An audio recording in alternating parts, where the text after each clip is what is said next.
पहुंचाएगा या नहीं पहुंचाएगा, वो सोच भी आज के जमाने के संसारिक लोगों के पास नहीं।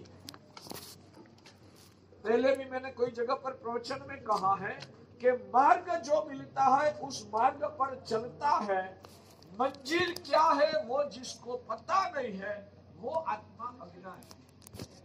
मार्ग जो मिला उस मार्ग पे चलता है, मगर मंजिल क्या है वो जिनको पता नहीं है वो अज्ञानी है।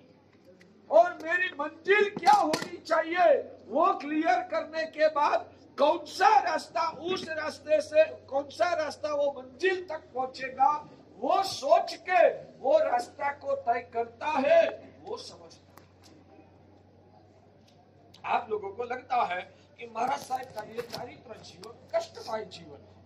महाराज साहब ने संसार की सब प्रकार की वैभव की लीलाओं का त्याग करके ये कष्टदायक चारित्र जीवन क्यों पसंद किया?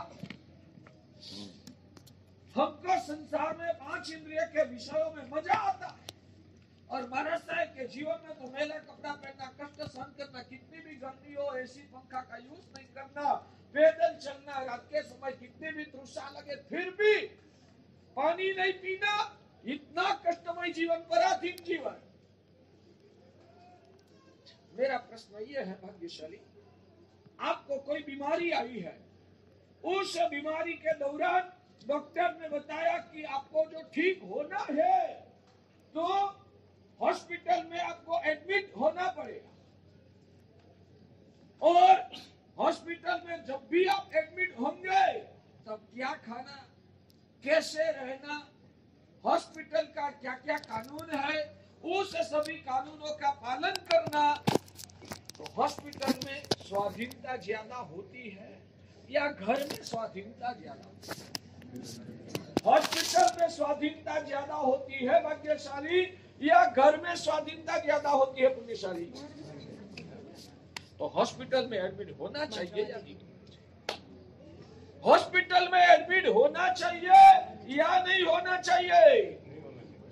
नहीं होना चाहिए ना, भले मर जाऊंगा, हाँ बड़ी बड़ी बीमारी है, हाँ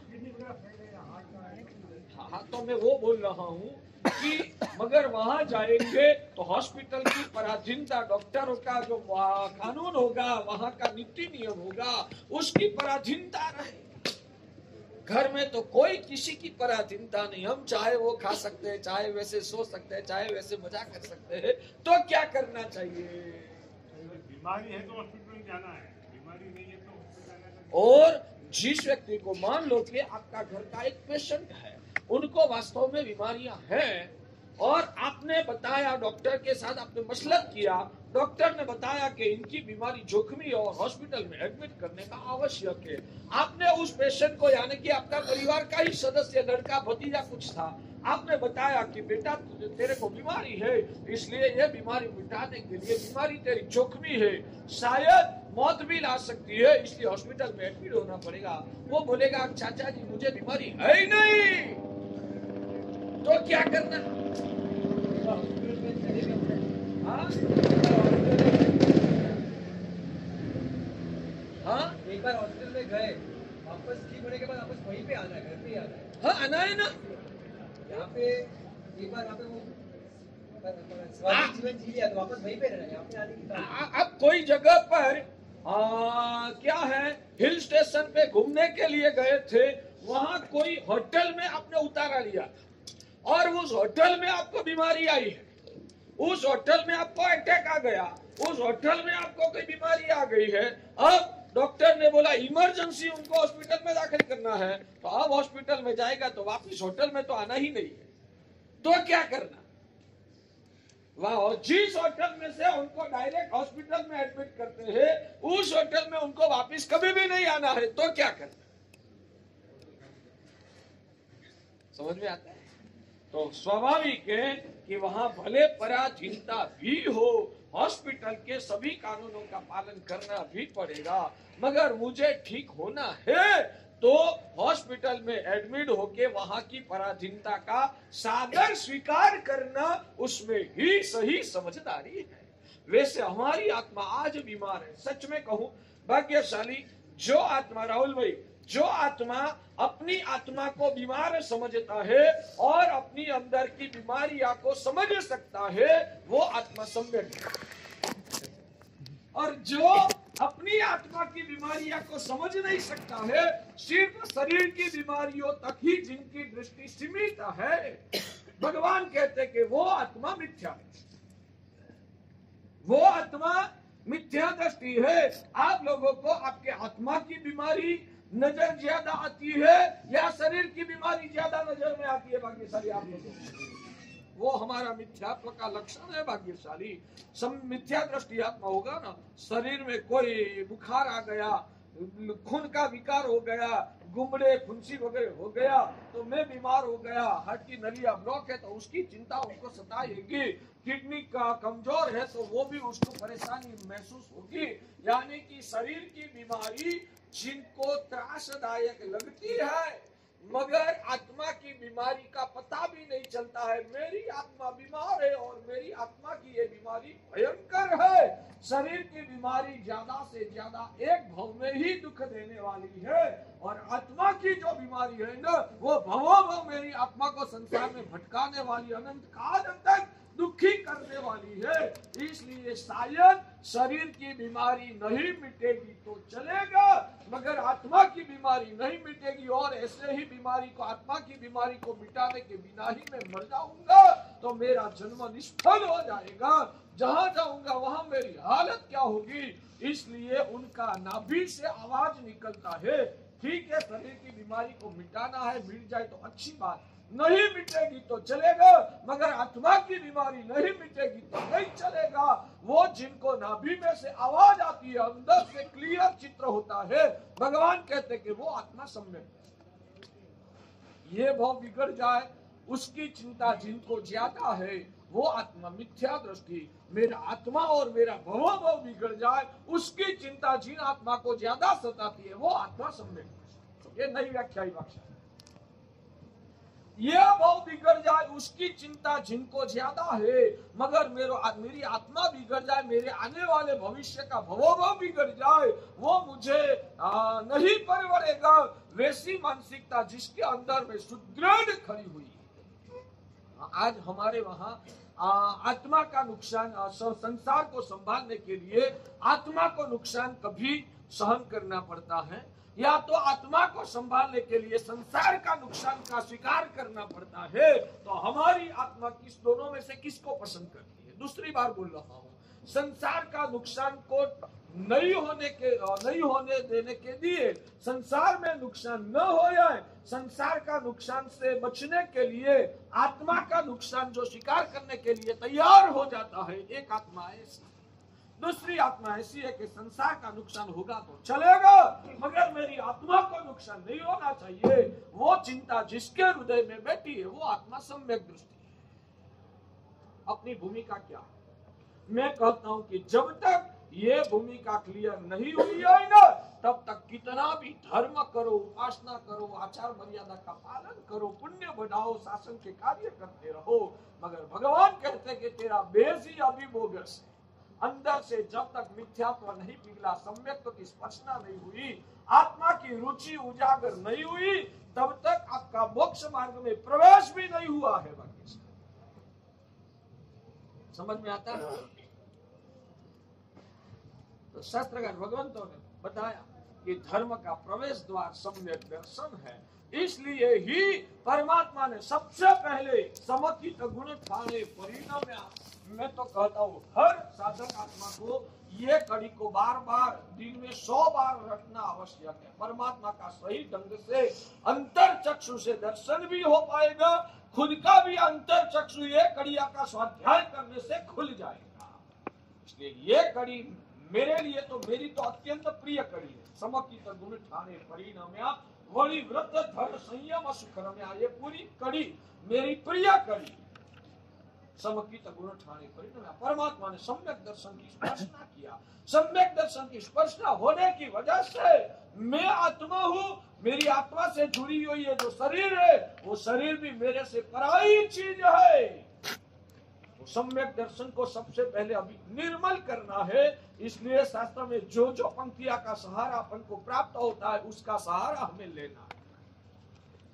बीच में बताया था ना, मारू न हतु तेने मारू करी मान्यो, मारू हतु तेने नहीं पिछान्यो। मारू मेरा क्या है ना, वो समझने से पहले मैं कौन हूं वो क्लियर करना पड़ेगा। मेरा क्या है वो समझने से पहले मैं कौन हूं वो क्लियर होगा, तो इस जगत में मेरा क्या है वो क्लियर होगा। मैं खुद कौन हूं उसका भी जिनको पता नहीं है, उसको इस जगत में मेरा क्या है वो समझ कैसे प्राप्त हो। सबसे पहले मैं कौन हूं भाग्यशाली, मैं आत्मा हूं, यह शरीर वो मैं नहीं हूं। इस समझ को हमें रखना है। क्या ये समझदारी आपने आज पहली बार सुना? ये शरीर मैं शरीर के रूप में नहीं हूँ, शरीर तो मेरी आत्मा को रहने के लिए प्राप्त हुआ टेम्पररी भाड़े का घर है। मैं तो आत्मा हूँ, ये शरीर मेरे आत्मा को रहने का घर है। मैं प्रश्न करता हूँ, आप और आपका घर दोनों एक ही है या दोनों अलग है? आप और आपका घर ये दोनों एक ही है या दोनों अलग है? घर आदमी जो है वो रहने वाला है, घर जो है वो रहने वाले आदमी को रखने वाला है। ठीक है ना?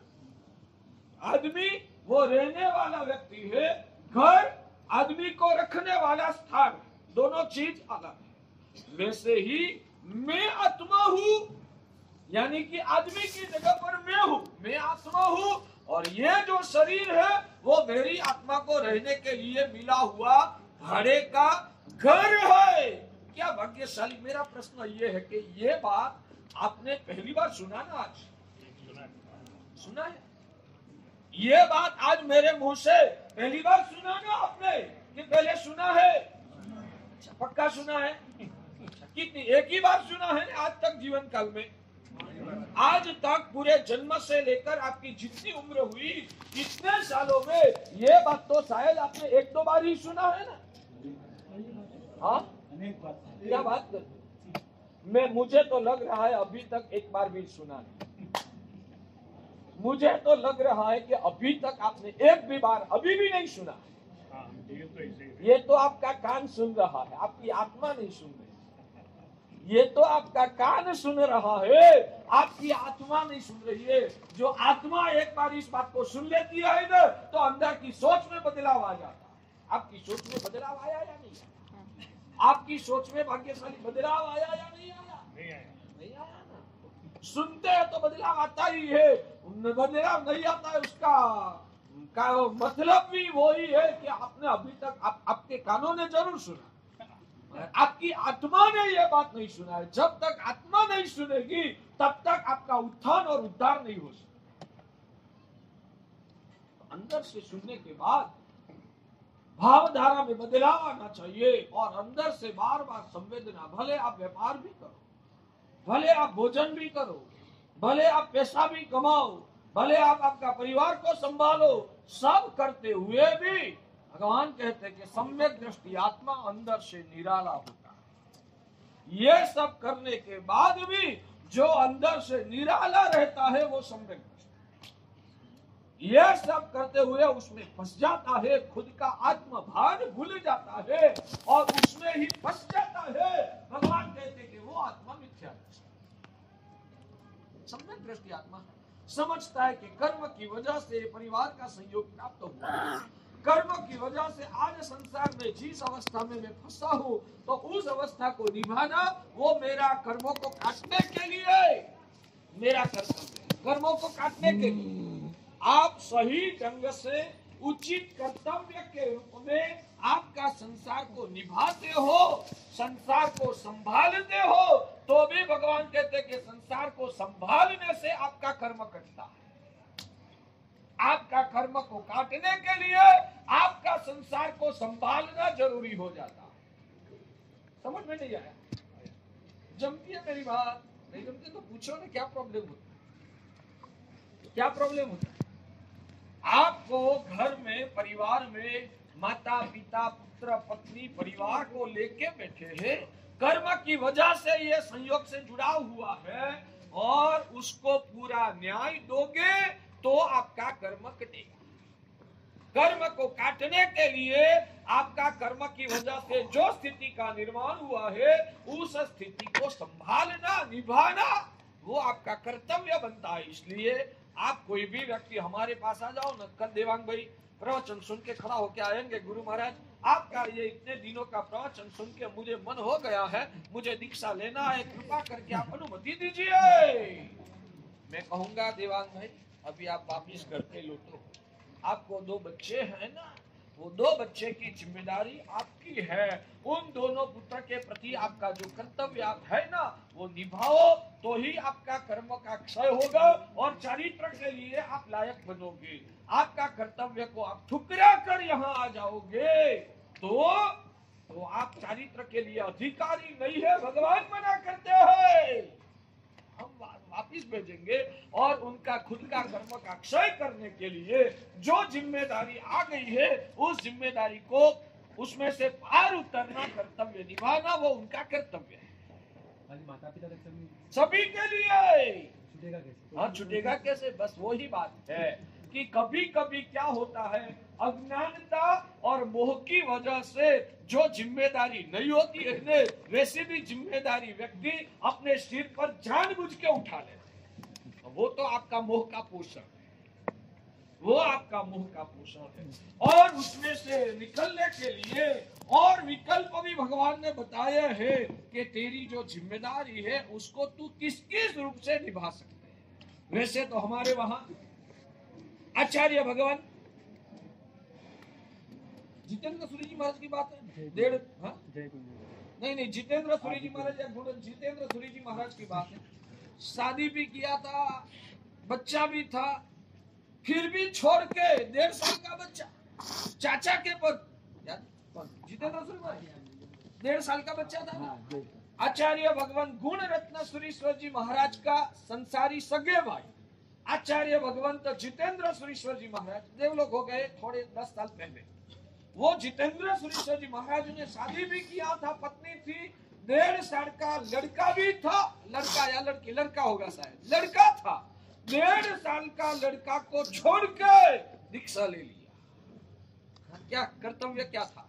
कर्तव्य इतना ही था बच्चा की भविष्य की जिम्मेदारी खुद की है, तो जब तक बच्चा का भविष्य की व्यवस्था ठीक रूप से नहीं किया है वो व्यवस्था करने से पहले ही वो उन्होंने आके गुरुदेव के सामने बोल दिया होता था गुरुदेव दीक्षा लेना है तो गुरुदेव मना कर देते। मगर जो भी उनका सगा भैया वगैरह या तो दादा चाची जो भी होंगे वो इतने विश्वास पात्र थे, विश्वास पात्र होने की वजह से उन लोगों को कन्विंस किया, विश्वास में लिया। वो भी धार्मिक वृत्ति वाले होंगे, जो भी होंगे उन्होंने भी जिम्मेदारी स्वीकारा कि 1.5 साल का ये जो बच्चा है उनका पूरा भविष्य को व्यवस्थित निभाने की एक पापा के रूप में हम जिम्मेदारी निभाएंगे। आपको संसार छोड़ना है तो छोड़ सकते हैं। तो 1.5 साल का बच्चा को भी छोड़ के दीक्षा लिया। दी होगी, शायद दी होगी, मुझे पूरा पता नहीं है इसलिए फाइनल नहीं बोलता हूँ, मगर दी होगी। यानी कि जिन शासन की मर्यादा के अनुसार। वैसे हमारे ये सिद्धि श्री जी बापजी महाराज की जो बात बताई थी, सिद्धि श्री जी बापजी महाराज ने 18 साल की उम्र में शादी हो गई। 18 साल की उम्र में शादी होने के बाद भी शायद उन्होंने ब्रह्मचर्य का ही पालन किया होगा। और 20 साल की उम्र हुई, 21 साल की उम्र हुई, 22 साल की उम्र हुई, संसार में रहते मगर संसार में मन बिल्कुल नहीं है। शादी के पहले भी दीक्षा की भावना थी मगर एक विनय का परिणाम था, माता पिता के सामने उनका प्रतिकार मैं कैसे कर पाऊंगा, बस वो नम्रता का परिणाम की वजह से माता पिता के सामने इनकार नहीं कर पाया। उस वजह से खिंचाव में शादी करना पड़ा। शादी कर लिया मगर मन जमता नहीं। ये सम्यक दृष्टि आत्मा है जो संसार में रहा है, मगर जिसको संसार में आसक्ति नहीं है, संसार में से जिसका मन संसार में लगता नहीं है, संसार से जिनकी आत्मा अंदर से निर्लेप रहती है, वो सम्यक।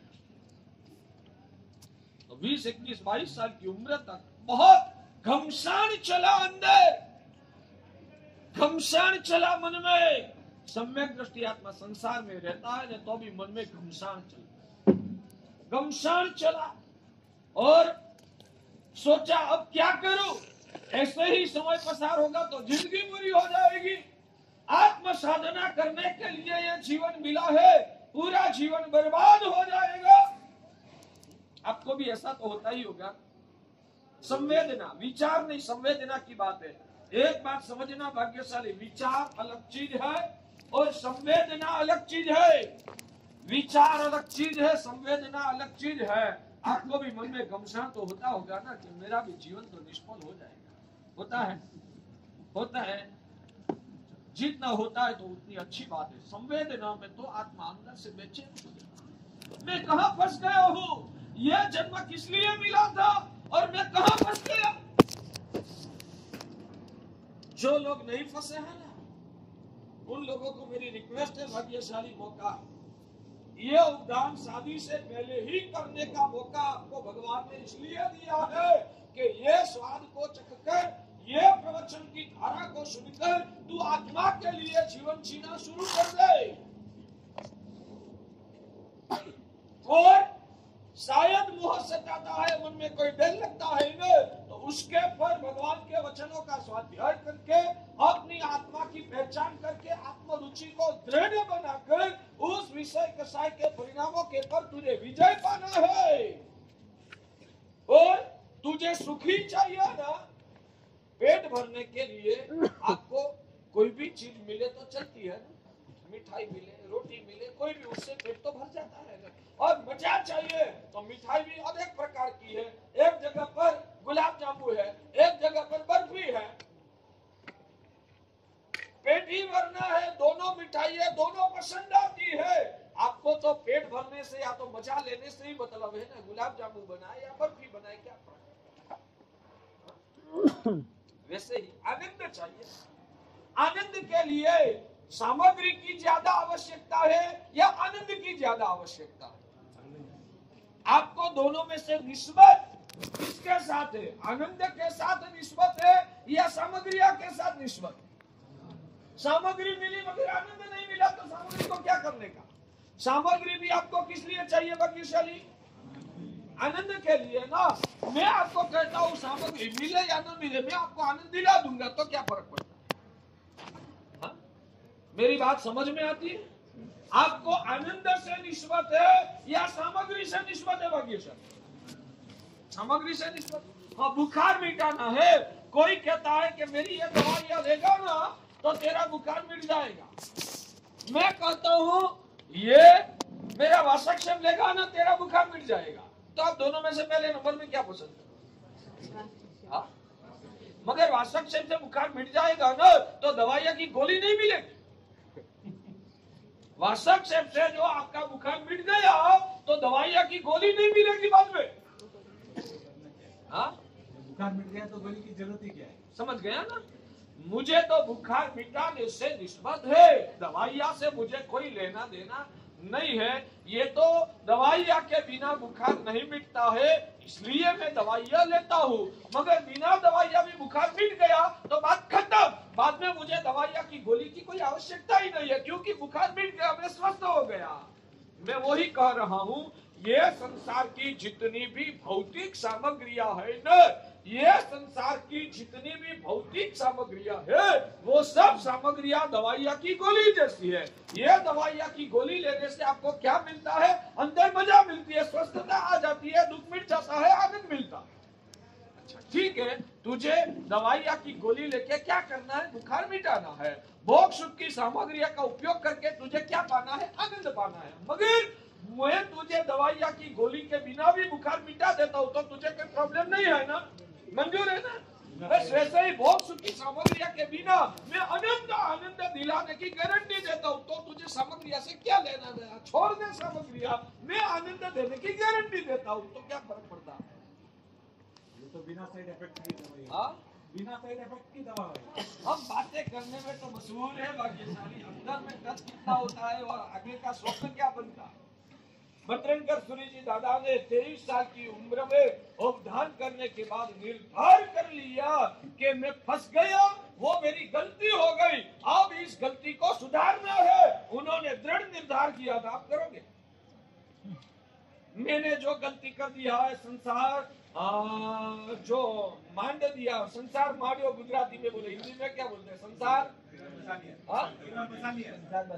संसार बसा लिया। मैं गलती कर लिया है, मैंने संसार बसा लिया, वो गलती कर दिया है। अब इस गलती को कैसे भी करके मिटाना है, भले मिटे न मिटे दूसरे नंबर की बात, वो आगे की बात, मगर अंदर से एक बार भाव हो जाए, संकल्प हो जाए, निर्धार हो जाए कि ये गलती किया है, मैंने संसार को बसा दिया, वो गलती कर लिया है, अब कैसे भी करके ये गलती को मिटाना है। जिन्होंने संसार बसाया ही नहीं है उनको वो निर्धार करना चाहिए कि अब संसार में फंसना ही नहीं है, संसार बसाना नहीं है, शादी करना नहीं है, मुझे ये गलती नहीं करना है, वैसा निर्धार करना चाहिए। और जिन्होंने वो गलती कर लिया है उनको वो निर्धार होना चाहिए कि ये गलती को अब सुधारना है। ये निर्धार दोनों पक्ष में हुआ तो आपका सुना हुआ प्रवचन, तो आपने किया हुआ उपधान सार्थक, फलदायी है, कल्याणकारी है, आत्मा का उत्थान करने वाला है।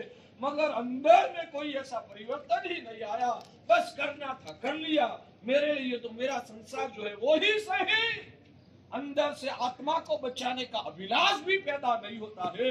यह संसार अंदर से बुरा भयानक आत्मा को अनर्थ करने वाला महसूस नहीं होता है, तो किया हुआ उपदान तात्विक उपदान के रूप में परिणाम नहीं आता। आपने बताया संसार भी कर्मक्षय का कारण बनता है, हाँ, तो फिर बुरा कैसे? मगर उस ढंग से उस एक बात सुनो, जो रसोई होती है ना, रसोई, चूल्हा अग्नि, अग्नि हमारे जीवन में उपकार करने वाला है या अपकार करने वाला? अग्नि उपकार करने वाला है या अपकार करने वाला?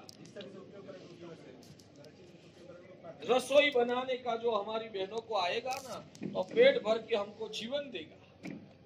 ये अग्नि का उपयोग करने का जो हमको आएगा ना, कैसे उपयोग करना वो सीख लिया ना, तो वो अग्नि हमारे जीवन में हमको बल देगा, जीवन देगा। मगर वो ही अग्नि का उपयोग कैसे करना वो नहीं आता है, और उस अग्नि का उपयोग करने के लिए गए तो क्या होगा? जीवन का विनाश कर देगा। वो ही अग्नि जीवन को देने वाला भी है, वो ही अग्नि जीवन को संवरने वाला भी। वैसे ये संसार अग्नि है, आपको भगवान की आज्ञा के अनुसार अंदर से निर्लेप रहकर विषय कसाई की परिणतियों में बिना फंसे, सिर पर कर्तव्य बुद्धि से, और वो भी ज्ञानियों का मार्गदर्शन के अनुसार ये संसार को निभाने का आपको आएगा ना, तो आपको ये संसार भी कर्म कटने में सहायक बनेगा। मगर ऐसी पद्धतियां नहीं आती है, उसमें राग द्वेष में फंस जाते हैं, आत्मा का भान भुला जाता है और मोह में फंस जाते हैं, वो संसार उसका कर्तव्य निभाते के दौरान भी कर्म कटने से ज्यादा 100 गुना नया कर्म बढ़ जाता है। तो वो पद्धति भी सिखा सकते हैं। हाँ, वो पद्धति भी सिखा सकते हैं, उसका पूरा निषेध करना कि ये नहीं है। बिल्कुल बिल्कुल हम सिखा सकते हैं। 5 साल की जो बच्ची है ना, उनको रसोई करने का सीखना है, मगर लग रहा है कि अभी उम्र का परिपक्व नहीं हुआ है, यह सीखने जैसी उसकी उम्र नहीं हुई है। उस दौरान सिखाने के लिए जाएगा ना, माँ उनको सिखाने के लिए जाएगी ना, तो बच्चा जल जाएगा। तो उस वक्त मम्मी 5 साल की बच्ची को क्या कहेगी? 5 साल की बच्ची है, वो मम्मी रसोई कर रही थी ना, वो दिख के उनको भी मन हुआ कि मम्मी मुझे भी रोटी या सब्जी बनाने का सीखना है। मगर बच्ची 5 साल की है, अभी सीखने के दौरान इतनी सावधानी वो रख सके, उतनी परिपक्वता अंदर नहीं हुई है। तो उस दौरान वो बच्ची जब रसोड़े में जाएगी, मम्मी के पास रसोई करने के लिए जिद करेगी, तो मम्मी क्या कहेगी? सावधानी से बेटा सीखते रहना, ऐसा सिखाएगी। 5 साल की बच्ची को तो मम्मी वही बोलेगी, बेटा तू घर के रसोड़े के बाहर ही रहना, अभी तेरी उम्र नहीं है, तुझे तो अभी अग्नि से दूर रहना, उसमें ही तेरी भलाई है। वैसे हम आपको संसार में कैसा जीना वो भी सिखाने के लिए तैयार है, मगर आप लोगों की भूमिका देख के ऐसा लगता है कि संसार में कैसा जीना वो हम शायद सिखाने की कोशिश भी करेंगे ना, मगर आप इतने नादान है कि आप ये संसार में रहकर आपकी आत्मा को बचा सको, वो आपके लिए दुष्कर है। आप अभी इतने परिपक्व समझदार नहीं है, इसलिए आपके लिए तो ये संसार से दूर ही निकल जाना वो भलाई में।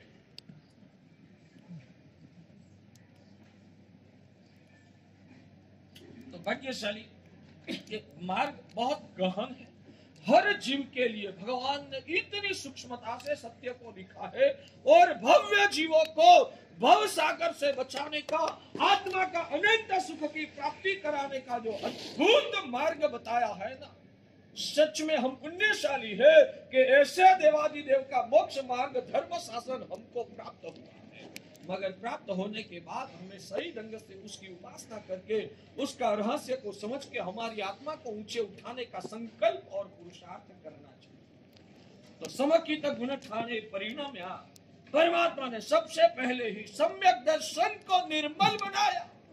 कोई कोई बातें छूट जाए ना प्रवचन में, क्या आगे आगे चलता हूँ, बीच में वाला कोई विषय छूट जाए तो मुझे याद नहीं रहा, मुझे कुछ याद नहीं आता है ना, इसलिए वापिस समकित गुण ठाने पर आ जाता हूँ। हाँ? कोई बात रहने की है ना। तो समकित गुण ठाने परिणम्या, परमात्मा ने खुद ने भी खुद के जीवन में सबसे पहले सम्यक दर्शन की स्पर्शना किया। हम वापिस उधर आता हूँ, सम्यक तो में क्या आता है, मैं कौन हूँ और मेरा कौन है, मैं कौन हूँ और मेरा कौन है, ये विजन क्लियर करना है। सब संसारी आत्माएं, मिथ्या दृष्टि आत्माएं आज इसमें ही गड़बड़ी में फंस चुके हैं। हमने ये शरीर के साथ जुड़ा हुआ हमारा जो वर्तमान कालीन पर्याय है ना, उसमें ही अपन बना का भाव कर लिया है ना, वो हमारा सबसे बड़ा अज्ञान है। हकीकत में मैं आत्मा हूँ, मगर मुझे याद नहीं आता है कि मैं चैतन्य स्वरूप आत्मा हूँ। मैं तो नर रत्न नाम की एक व्यक्ति हूँ, वैसा ही मैंने मान लिया है। ये जो मेरा बाहर का व्यक्तित्व है ना, उसमें ही मैंने अपन पना का हूँ पना का भाव कर लिया। मैं कौन, मैं नर रत्न, मैं इतनी आपके संसारियों के संदर्भ में एक आचार्य, यहाँ के मेरे परिभाषा में कहूँ तो मैं एक आचार्य, मैं इतने शिष्यों का गुरु हूँ, बस उसमें ही मैंने मैं पना का भाव मान लिया। भगवान कहते ये तो सब पर्याय विनाश है, तेरा आचार्य का पर्याय कब तक, जब तक आंखें नहीं बिछी तब तक। ये शिष्य तेरे कब तक, तू जब मर के चला जाएगा कौन तेरा शिष्य रहेगा। ये तो सब कर्मों की वजह से जुड़ा हुआ पर्याय है, ये वास्तव में तेरा स्वरूप नहीं है। तू तेरे को खुद को तू पहचान, तू तेरी खुद की आत्मा की प्रीति कर, तू खुद का स्व का अनुभव कर। इसका घमंड करेगा, मेरे 15 शिष्य है, मेरे 200 साधीजिया है, उसका तू घमंड करेगा, उसमें तेरी आत्मा को क्या मिलेगा। क्या ये पर्याय अवस्था जो है वो तेरी आत्मा के साथ जुड़ी हुई तेरे खुद का स्वरूप थोड़ा है। ये तो कर्म की वजह से हुआ, जुड़ा होकर छूट जाने वाला। हमारे लिए ये बात, आपके लिए, आप मान लो 50 करोड़ के आसामी है, आप बहुत बड़ी संस्थाओं के ट्रस्टी है, आप अनेक लोगों का समाज का मोबीर है, तो ये सब तो एक पर्याय, वो तेरा स्वरूप नहीं है भाग्यशाली, वो तेरा स्वरूप नहीं है। तू कौन, हूं तो चैतन्य स्वरूप जीवात्मा हूँ, उस जीवात्मा स्वरूप का मुझे संवेदन करना है भाग्यशाली। सुमतिनाथ भगवान के स्तवन में आनंद घन जी महाराजा ने यह पदार्थ को अद्भुत तरीके से खोला है। इस जगत में 3 प्रकार के जीव बताए हैं। सुमतिनाथ भगवान के स्तवन में आनंद घन जी महाराज ने जीवात्मा की 3 भूमिकाएं बताई है। एक है बहिरात्मा, एक है भाग्यशाली बहिरात्मा, दूसरी है अंतरात्मा और तीसरी है परमात्मा। बहिरात्मा, अंतरात्मा और परमात्मा। बहिरात्मा किसको कहते हैं, अंतरात्मा किसको कहते हैं, वो हमें समझना। भगवान लिखते हैं आत्म बुद्धे हो कायादिक ग्रहो बहिरात्मा अगरूप सुग्न। आत्म बुद्धे हो कायादिक, काया यानी कि शरीर, काया वगैरह में अपनपना का भाव किया, काया वगैरह में अपनपना का भाव किया। आप वही करते हो ना भाग्यशाली। शरीर को बुखार आया तो आप क्या बोलोगे, मुझे बुखार आया। शरीर काला हो गया तो आप क्या मानोगे, मैं काला हो गया। शरीर का वजन 80 किलो का हो जाएगा तो आप क्या बोलोगे, मैं 80 किलो का हो गया। मैं उदाहरण जो देता हूं ना वो ध्यान से समझिए। शरीर को बुखार आया तो मैंने मान लिया कि मुझे बुखार आया। मेरा शरीर काला है तो मैंने मान लिया मैं काला हूं। अब क्या बोलोगे, मेरा शरीर काला है वैसा बोलोगे या मैं काला हूं वैसा बोलोगे? यानी कि शरीर में ही हूं पना का भाव हमने कर दिया। शरीर का वजन 80 किलो का हो गया तो मैंने मान लिया मैं 80 किलो का हो गया। शरीर मेरा 6 फुट की हाइट वाला हो गया तो मैं 6 फुट की हाइट वाला हूँ। शरीर 6 फुट की हाइट वाला है वैसा नहीं, मैं 6 फुट की हाइट वाला हूँ। आप क्या बोलते हो? यानी कि हम सभी ने शरीर में ही अपन पना का भाव किया है बराबर। ठीक रूप से आप आपकी खुद की अंदर की भावात्मक स्थिति को समझो भाग्यशाली। साथ में रहेंगे तो धीरे धीरे वो अपनापन तो हो ही जाएगा। बस वो ही मैं आपको वो कहता हूं कि एक पार्टनर के साथ आपने व्यापार शुरू किया, एक मित्र के साथ, दोस्त के साथ आपने व्यापार शुरू किया, पार्टनरशिप में ही व्यापार शुरू किया है। शुरू में तो ठीक है, आपने जो प्रश्न कहा ना वो एक बार दोबारा बोलिए, क्योंकि मुझे उस शब्द के पर ही आपको सत्य समझाना है। साथ में ज्यादा समय होगा अपनापन तो हो ही जाएगा उससे। हाँ बराबर, साथ में रहेंगे, बार बार लंबे समय तक साथ में रहेंगे तो हमारे में एकात्मता का भाव आ जाएगा। वही बात है ना, आपका कहने का एकात्मता का भाव आ जाएगा। बस अब वो उदाहरण आपको जानबूझ के मैंने पूछा कि भाग्यशाली एक मित्र के साथ हमने पार्टनरशिप में व्यापार शुरू किया और हमारी एक दूसरे के साथ इतनी दोस्ती, इतनी आत्मीयता, इतनी अंडरस्टैंडिंग है। 6 महीना व्यापार साथ में किया, 12 महीना में व्यापार साथ में किया, 12 महीना नहीं 12 साल तक व्यापार साथ में किया, 12 नहीं 25 साल तक व्यापार साथ में किया। अब तो इतनी अंडरस्टैंडिंग है तो अब तो आप एक दूसरे का खाता अलग तो नहीं रखोगे ना, उनका बैलेंस, आपका बैलेंस सब एक ही कर दोगे ना। हम एक ही है ना, हम एक ही है ना। और जो भी कमाई होगी तेरे खाते में जमा करे या मेरे खाते में जमा करे, क्या फर्क पड़ता है, अपन एक ही है ना। 25 साल से एक साथ जुड़े रहे हैं तो अब हम दोनों में एकात्मता आ गई। किसी के भैया वो फ्रेंड आया और मान लो कि 50 लाख का पेमेंट आया, अब बांटना है, बांटने में 25-25 लाख का भाग करना है। अब तेरे में ज्यादा रखे या मेरे में ज्यादा रखे तो क्या फर्क पड़े, भले ना तेरे में 45 लाख रख दे, मेरे में 5 लाख रख दे, अपन दोनों एक ही है ना, क्या फर्क पड़ता है, एकात्मता आ जाती है। तो कितना भी साथ में 25 साल नहीं 50 साल तक भी साथ में रहे, एकांत प्रीति से रहे, मगर अंदर तो विजन क्लियर ही है कि हम दोनों सगे भाई नहीं है, वो मेरा पार्टनर है, मैं उनका पार्टनर हूँ। हमारे दोनों का पर्सनली बैलेंस अलग ही होता है। जब भाग को बांटना होता है तब उनका उनका मेरा मेरा हमारे दोनों में भेद है। 50 साल तक साथ में रहो तो भी एकात्मता ऐसी नहीं आती है कि एक दूसरे के खाते में जमा कर दो तो भी चलता है। यहाँ पे कैसे आएगी? यहाँ भी वैसे शायद 80 साल नहीं 1 करोड़ पूर्व वर्ष सुधी ये शरीर के साथ रहना होगा। हमारा तो आयुष्य 80 साल से ज्यादा नहीं है, मगर पुराने जमाने में करोड़ करोड़ पूर्व वर्ष का भी आयुष्य रहता था। साधक आत्मा 8 साल की उम्र में भी दीक्षा ले लेता, 8 साल की उम्र में दीक्षा लेता और 1 करोड़ पूर्व वर्ष की जिंदगी जीता न तो 1 करोड़ पूर्व वर्ष सुधी ये शरीर के साथ पार्टनरशिप में रहता, यानी कि उनके साथ के संबंध रखकर जीवन जीता, मगर खुद का पर्सनली अस्तित्व को वो साधक आत्मा कभी भी भूलता नहीं। ये पराया है, मैं आत्मा हूँ, वो भान उनका हमेशा जिंदा रहता। और ये भान का अस्तित्व होना ने वो ही सम्यक दर्शन है। कितना भी मैं इनको संभालूंगा भी सही, इनको मैं कभी एक उदाहरण देता हूं भाग्यशाली।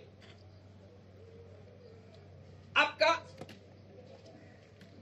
बड़े व्यक्ति है, एक लड़का अमेरिका चला गया, एक लड़का अमेरिका चला गया, एक ही लड़का था, वो अमेरिका गया। आपके पास संपत्ति कितनी है महाराज साहब?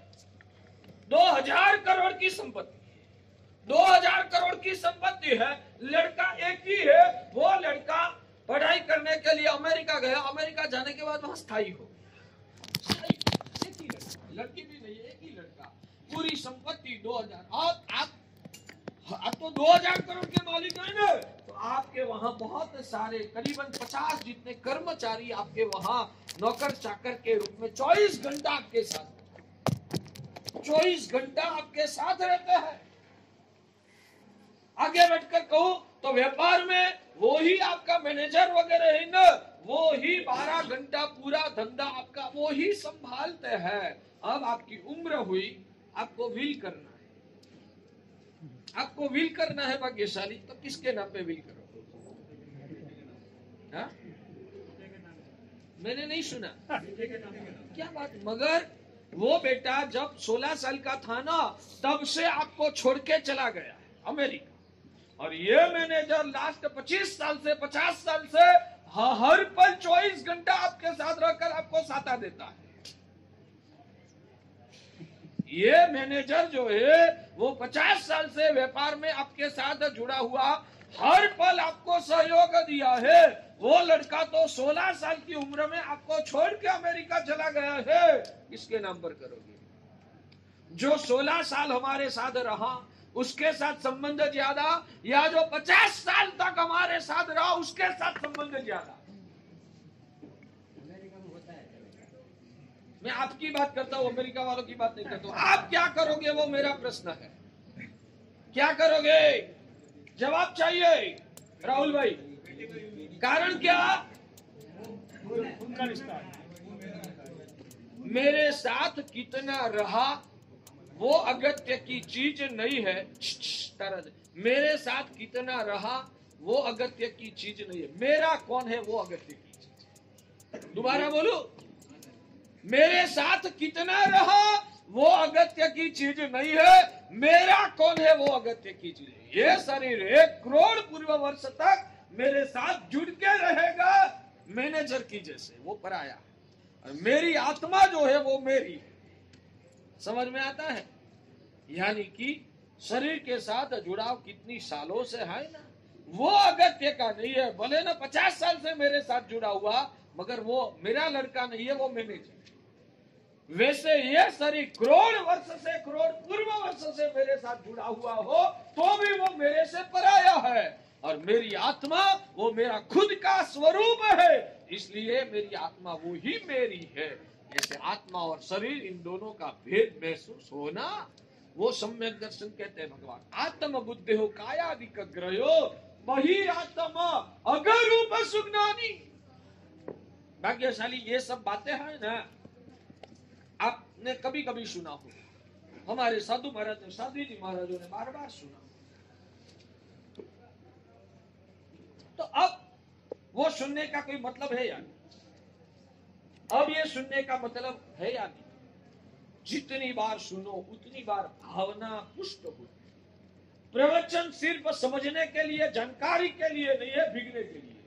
प्रवचन सिर्फ सुनने के लिए नहीं है, समझने के लिए भी नहीं है, प्रवचन भीगने के लिए है। इसलिए जितनी भी बार सुना हो, फिर भी हम जितना सुने उतना कम है। ये बार बार सुन सुन के हमें भीगना है। तो भगवान कहते हैं कि ये सम्यक दर्शन के भावों से हमें भीगना है। आत्म बुद्धि हो कायादिक ग्रहो बहिरात्मा अगर रूप सुज्ञानी।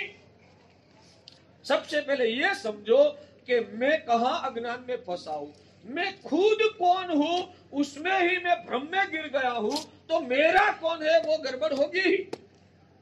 जब तक मैं खुद कौन हूं उसका विजन जब तक क्लियर नहीं हुआ है, तब तक इस जगत में मेरा कौन वो समझ में गड़बड़ होने वाली ही है। इसलिए सबसे पहले वो क्लियर कर देना चाहिए कि वास्तव में मैं कौन हूं। मैं नरत्न हूं, मैं ताराचंद जी हूं, मैं देवांग भाई हूं, मैं नरेंद्र भाई हूं। मैं कौन हूं? नहीं, मैं नरत्न भी नहीं हूं, मैं ताराचंद भी नहीं हूं, मैं देवांग भाई भी नहीं हूं। मैं आत्मा, मैं आत्मा हूं। और मेरी आत्मा चैतन्य स्वरूप अविनाशी है। ये आपने भी बहुत बार सुना है। सुनने से कल्याण नहीं होगा, सुनने के बाद उसका जो दूसरा स्टेप है वो भी चढ़ना पड़ेगा। मैं कभी उदाहरण से कहता हूं कि भाग्यशाली एक बिल्डिंग में ऊपर के मंजिले पर कबाड़ में बहुत सारे आभूषण, अलंकार, लाख रुपये का दागीना, हमारे गुजराती में दागीना बोलते हैं, यहाँ क्या बोलते हैं? दागीना ही बोलते हैं। लाख रुपये के दागीने हैं, ऊपर के मंजिले पर है। और ऊपर जाने के लिए जो सीढ़ी है ना, उस सीढ़ी का 15 स्टेप्स है। तो ऊपर जाने के लिए पहला पगथिया पर पैर रखना पड़ेगा या नहीं रखना पड़ेगा?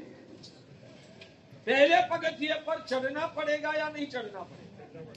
पहले पगथिये पर चढ़ना जरूरी है या नहीं है? ठीक है, जरूरी है ना। तो मैंने पहले पगथिये पर पैर रख दिया, एक स्टेप में चढ़ गया, मगर आज आगे दूसरे पगथिये पर मैंने पैर रखा ही नहीं, तो मुझे दागीना मिल जाएगा या नहीं मिलेगा? तो आपने बताया था कि वो दागीना पाने के लिए आपको पहले पगथिये पर पग रखना पड़ेगा, तो ही आप ऊपर जा सकते हैं। इसलिए मैंने पहले पगथिये पर पैर तो रख दिया, तो भी मुझे वो दागीना नहीं मिला। क्यों नहीं मिला भाग्यशाली? पहले पगथिये पर चढ़ना जरूरी है, मगर पहले पगथिये पर चढ़ जाने से दागीना नहीं मिलता। दागीना पाने के लिए पहले पगथिये पर चढ़ना जरूरी है, मगर पहले पगथिये पर चढ़ जाने से दागीना नहीं मिलता। समझ में आता है ना? तो पहले पगथिये के बाद दूसरे पगथिये पर भी चढ़ना तो पड़ता ही है। व्याख्यान श्रवण वो पहला पगथिया है। आत्मा का अनंत गुणों का खजाना पाने के लिए व्याख्यान श्रवण करना वो पहला पगथिया है, मगर सिर्फ व्याख्यान श्रवण करने से आत्मा का कल्याण नहीं हो जाता है। श्रवण करने के बाद चिंतन करके उस ज्ञान को संवेदना की भूमिका तक ऊंचे उठाना पड़ता है। तो आपने आज तक सुना मैं आत्मा हूँ, हमारे कृपारत्न विजय जी बार बार आपको गान कराते हैं, आत्मा छू हूँ, तो केवल आत्मा छू। बार बार सुनते हैं, बार बार हम बोलते भी है मैं आत्मा छू, मगर संवेदना के स्तर पर कभी ऐसा महसूस होता है कि मैं आत्मा हूँ, ये शरीर तो मेरी आत्मा से पराई चीज है, मेरी आत्मा अविनाशी शाश्वत है, ये सुख दुख की अनुभूति करने वाला, राग द्वेष के परिणाम को वश हो जाने वाला चैतन्य स्वरूप में जीवात्मा हूँ। और ये जो शरीर है वो तो मेरी आत्मा को रहने के लिए मिला हुआ भाड़े का घर है। एक दिन ये घर को छोड़ के जाना है। ये घर मेरी आत्मा से पराई चीज है, पराई चीज में मैंने खुद का पना का भाव कर लिया, वो मेरी बुद्धि का भ्रम है, मैं गलत अज्ञान में फंस गया हूँ। अब से मुझे ये अज्ञान में से बाहर निकलना है। मैं आत्मा हूँ, ये शरीर से मैं जुदा हूँ, मुझे मेरी आत्मा को संभालना है। ये शरीर मेरे लिए दूसरे नंबर में है। आत्मा की संभाल करने के बाद समय संजोग अनुकूल है तो ठीक है के साधन के रूप में शरीर को संभालूंगा, मगर मेरी आत्मा को नुकसान हो रहा है तो शरीर को मैं भगा दूंगा, मगर मेरी आत्मा को मैं नुकसान नहीं होने दूंगा।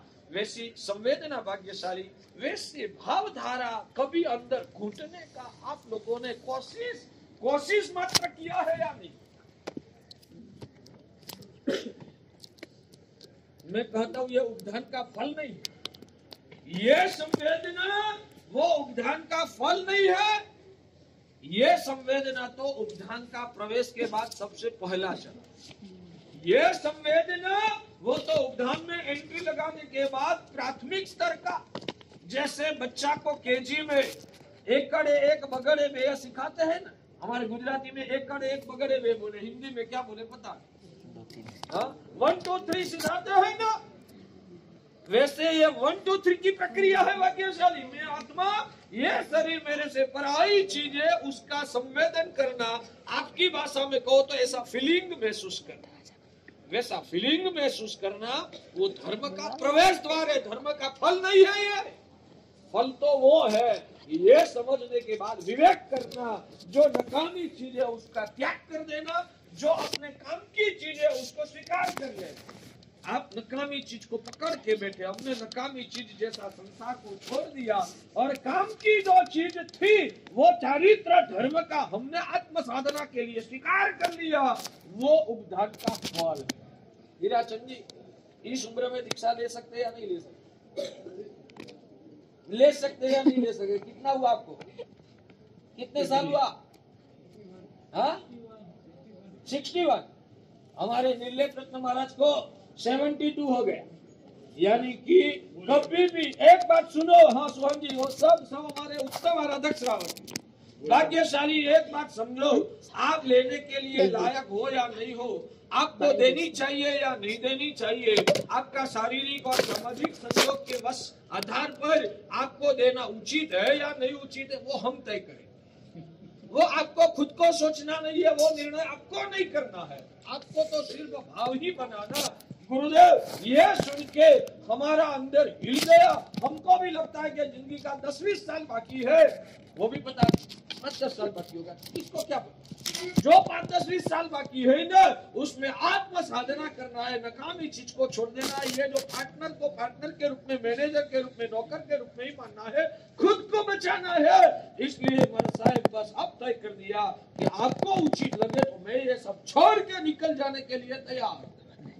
वहां तक आपकी भावधारा ऊंचे उठनी चाहिए। बाद में क्या करना वो हमारा विषय। बाद में हमको उचित लगेगा तो हम आपको हाँ बोलेंगे, हमको उचित नहीं लगेगा तो बोलेंगे कि आप श्रावक जीवन में 12 व्रतधारी होकर उत्तम श्रावक जीवन की साधना करो और ऐसी भावधारा को ऊंचे उठाओ कि जन्मांतर में आपको भी मेरे जैसे 8 साल की उम्र में दूसरे भाव में दीक्षा मिले। मगर वो मैं जब आपको मना करूं तब की बात, आपको तो पहले तैयार ही होना है। यहाँ से खड़े होने के वापिस आना, महाराज साहब अब तो घर वालों को पूछना भी नहीं है, मजा आ गया, मन हो गया, आप दे दो।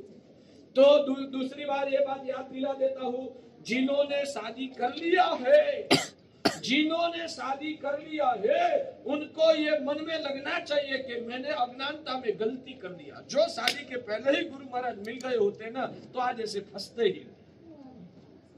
गलती कर लिया है तो बजरंकर सुरेश्वर जी महाराजा ने जैसे अपनी गलती को सुधार लिया, सिद्धि सुरेश्वर जी बाबू जी महाराज ने की हुई गलती को सुधार लिया, मुझे भी की हुई गलती को सुधारना है। मगर पहले तो मैंने गलती कर लिया कि संसार मैंने बसा दिया, वो मेरी गलती है। संसार बसा दिया, उसको मेरी हो गई गलती मानना, वो सम्यक दर्शन।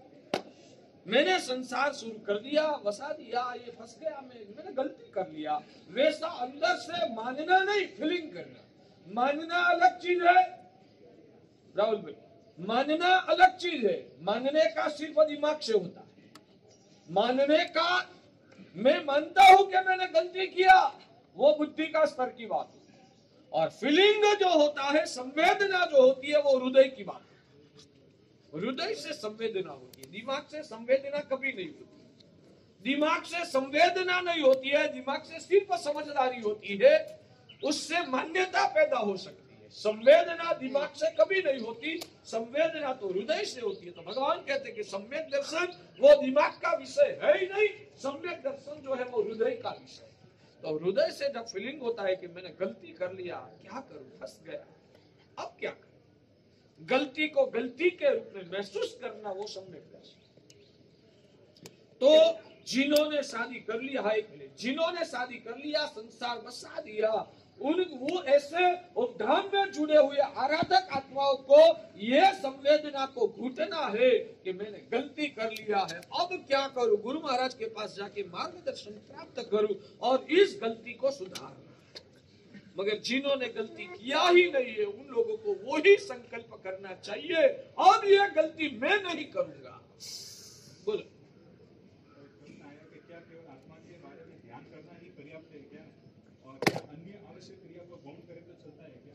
बिल्कुल मजे से चलता है। जो आप संसार की क्रियाओं में रहकर भी, आप संसार की क्रियाओं में रहकर भी जो आत्म ध्यान में मग्न रह सकते हैं, तो ये क्रिया की कोई आवश्यकता नहीं है। इतनी आपकी ताकत, और आप क्रिया क्यों नहीं करते हो, क्यों नहीं करना चाहते हो? महाराज साहेब आत्म ध्यान करेंगे ना तो समता से, मजा से बैठ सकते, और क्रिया में तो खमासण देना पड़ता है, कष्ट पड़ता है। ये कष्ट पसंद नहीं आता है, ये कष्ट पसंद नहीं आता है, इसलिए बैठे बैठे ध्यान करने में मजा आता है।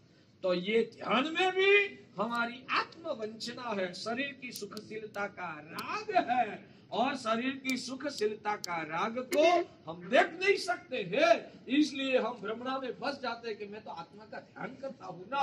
वो आत्मवंचना, यानी कि आत्मा का ध्यान करने के लिए और आत्मा का ध्यान की ऊंचाई तक पहुंचने के लिए, सफलता पाने के लिए कष्टों के प्रति जो नफरत है, शरीर का सुखाकारी का जो राग है ना, उसको मिटाना आवश्यक है, और वो मिटाने के लिए कष्टदायक ऐसी क्रिया करना भी जरूरी है। और उसमें जो सूत्र वगैरह हम जो बोलते हैं ना, लोग सौजो अग्रे दम्मत थैरे जिने नमुत्थुना पर्यंतानम भगवंताना, उसमें ये पदों के माध्यम से हमारे परम तत्व स्वरूप परमात्मा तत्व के साथ हमारा जुड़ाव होता है, और वो जुड़ाव होने की वजह से भगवान के साथ हमारा भावात्मक अनुसंधान करने से अंदर का मोह का जहर पिघलता है, आत्म शुद्धि होती है। तो ध्यान करने के लिए हमारी आत्मा की जो पात्रता और क्षमता है वो उजागर होती है। इसलिए ये भूमिका को उजागर करने के लिए महापुरुषों ने बताई हुई ये हर प्रकार की क्रियाएं करना आवश्यक आवश्यक आवश्यक है। पहले जो मैंने बताया कि चलता है वो तो कटाक्ष में बताया, हकीकत में सर्वज्ञ भगवान ने बताया है, और वो ही हितकारी है। इसलिए क्रिया मार्ग सर्वज्ञ, हाँ परमात्मा तो परम दयालु और सर्वज्ञ थे, उन्होंने ये क्रिया मार्ग बताया। सबसे पहला वो ध्यान में रखिए, ये क्रिया मार्ग दिखाने वाले कौन है? सर्वज्ञ भगवान है। तो जब सर्वज्ञ भगवान ने खुद ने बताया है, तो उनका ज्ञान का लेवल से मेरा लेवल कहाँ? शायद मेरी बुद्धि की फुटपट्टी से मैं इसको नहीं माप पाऊं, नहीं समझ सकूं, तो भी इतनी तो श्रद्धा है कि मेरा लेवल बाल बुद्धि का है, और वो सर्वज्ञ परमात्मा है। इसलिए लॉजिक से ये क्रिया कितनी फायदाकारक है या नहीं, वो दूसरे नंबर की बात। श्रद्धा से मेरी अंदर से आवाज आती है कि सर्वज्ञ भगवान ने बताया है ना, तो वो निश्चित रूप से जरूर जीवन में उपयोगी और लाभकारी होगा, तो ही सर्वज्ञ भगवान ने बताया हो। इसलिए वो आदर और श्रद्धा से सब प्रकार का क्रिया मार्ग का भी हमें आदर करना, और उसका यथाशक्ति उसकी आचरण उपासना करना जरूर। आत्म बुद्धि हो काया निग्रह, टाइम 11:15 बज गए हैं। तो ये पंक्ति के माध्यम से फिर से पूरा उपधान के दौरान सम्यक दर्शन निर्मल होगा ना, तो उसके साथ साथ चारित्र मोहनीय का भी जहर आपको आप ही पिघलने लगेगा।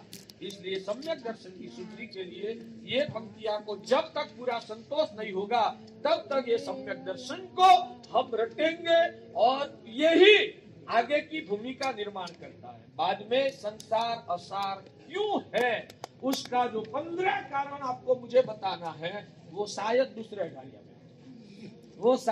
अठारिया में होगा। तो आपको संसार की असारता के कारणों को समझने के लिए उपदान में लंबी यात्रा में स्थिरता से साधना में जुड़ना है। तो ये करते करते आप आपकी आत्मा को ऊंचे उठाने में भाग्यशाली सफल बनो, वो ही मंगल कामना हृदय से आती है।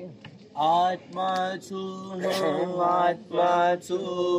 हूँ तो केवल आत्मा छु, हूँ तो केवल आत्मा छु। शरीर या मारू नथी, शरीर तो पाड़ोसी छे, शरीर અમારું નથી, શરીર તો પાડોશી છે। शरीर तो सड़नारू छे, शरीर तो मरनारू छे, શરીર તો સડનારું છે, શરીર તો મળનારું છે। शरीर ने पाड़ी